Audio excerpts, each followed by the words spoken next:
दिलेले काही पॉईंट आहे ते पॉईंट लक्षात घ्या. Hydraulic system is a close loop system.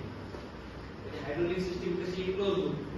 Close loop म्हणजे पूर्ण सिस्टीम तुमची एकमेकाशी कनेक्टेड आहे. तिचा कुठलाही वाल लूज नाही, कुठलाही मटेरियल त्याचं त्या सिस्टीमच्या बाहेर जात नाही.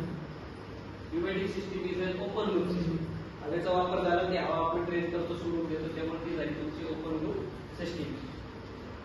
पुढचा आहे it is low cost in construction and maintenance cost is hi. Construction करण्यासाठी तुमचं न्यूमॅटिक सिस्टीम सोपं आहे as a compare hydraulic system. Hydraulic सिस्टीमला जर कन्स्ट्रक्ट करायचं असेल तर त्याच्यासाठी खूप मेहनत घ्यावी लागते, त्याच्या पार्टची व्यवस्थित जुळणी करावी लागते.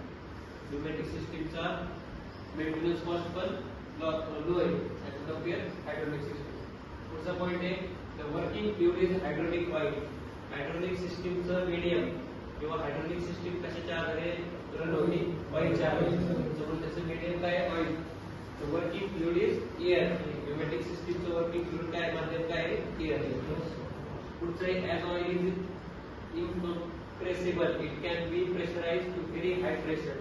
म्हणजे ऑइल खूप हाय प्रेशरला ते काय करावं लागतं तुम्हाला, प्रेशराइज करावं लागतं. एअरला त्याच्या तुलनेत म्हणजे हायड्रोलिकच्या तुलनेत कमी प्रेशराइज करावं लागतं. पुढचा पॉईंट आहे the system is bulky due to high pressure. Hydraulic system कशी आहे, बल्की.